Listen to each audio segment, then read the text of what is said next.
firoonni keessan warri baay'ee isin jaallatan warri ganaa akka keessan guddatan asin jiran kaan Boorana jiru, kaan Gujii jiru, kaan Baalee jiru, kaan Arsii jiru.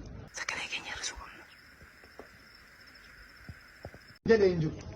Ola deemaa jaallachuu kootiifan dhufee gurra keessa yoo naabantan waan tokkon isinitti jarana yoo jabaattan jabaataatu ijoollee yoo hin jabaattan ta'e miilla abbaa argee taatu.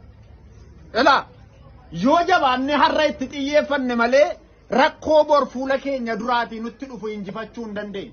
Ani ilma hiyyeessaati, ilma qotee bulaati, jaarsa harka qalleessan na guddise. Garuu waan qabu hundumaa natti urgufatee na guddise. Kanan asin gidduu dhufeef amilee isinii ta'uu qofaaf hin dhufe.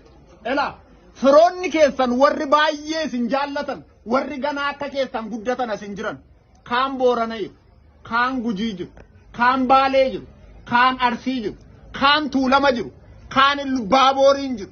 Asin gidduu kan jiran muraasa. Firoonni keessan warri dhugaa, obboloonni keessan warri dhiigaa, warri akka lubbuu isaaniitti isin jaallatan sinirraa halaala jiru. Jara sana arguudhaatiif immoo jabaachuu qabu.